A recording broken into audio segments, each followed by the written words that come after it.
আয়াত ৯।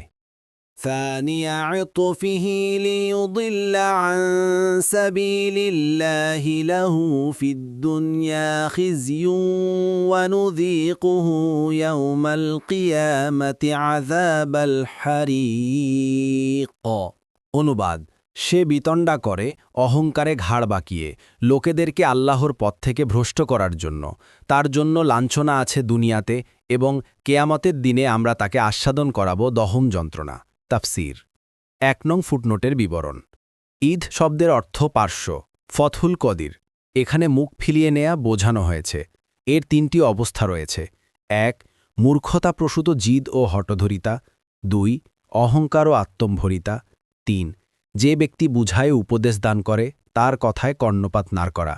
এখানে সব প্রকারই উদ্দেশ্য হতে পারে, অর্থাৎ হকের দিকে আহ্বান করলে সে তা থেকে মুখ ফিরিয়ে নেয়, ঘাড় বাঁকিয়ে চলে, তাকে যে হকের প্রতি আহ্বান জানানো হচ্ছে অহংকার বশত তা থেকে বিমুখ হয়।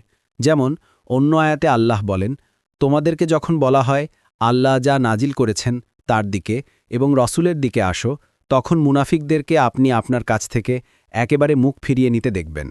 সূরা আন-নিসা ৬১।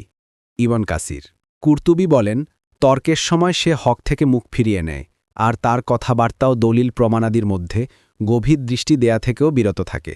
যেমন অন্য আয়াতে এসেছে, আর যখন তাদের কাছে আমাদের আয়াতসমূহ তিলাওয়াত করা হয় তখন সে অহংকারে মুখ ফিরিয়ে নেয় যেন সে এটা শুনতে পায়নি। সূরা লোকমান ৭। অনুরূপে অন্যত্র আল্লাহ বলেন, আর যখন তাদেরকে বলা হয় তোমরা আসো, আল্লাহর রসুল তোমাদের জন্য ক্ষমা প্রার্থনা করবেন, তখন তারা মাথা ফিরিয়ে নেয়। সূরা আল মুনাফিকুন ৫।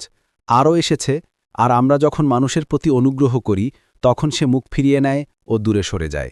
সূরা আল ইসরা ৮৩। অনুরূপ অন্যত্র আল্লাহ বলেন, তারপর সে তার পরিবার পরিজনের কাছে চলে গিয়েছিল অহংকার করে। সূরা আল কিয়ামা ৩৩। ২ নং ফুটনোটের বিবরণ। এখানে আরেক অর্থ এও হতে পারে যে সে অন্যকে পথভ্রষ্ট করার ইচ্ছা না করলেও তার কর্মকাণ্ডের ফলাফল তাই দাঁড়ায়। ইবন কাসির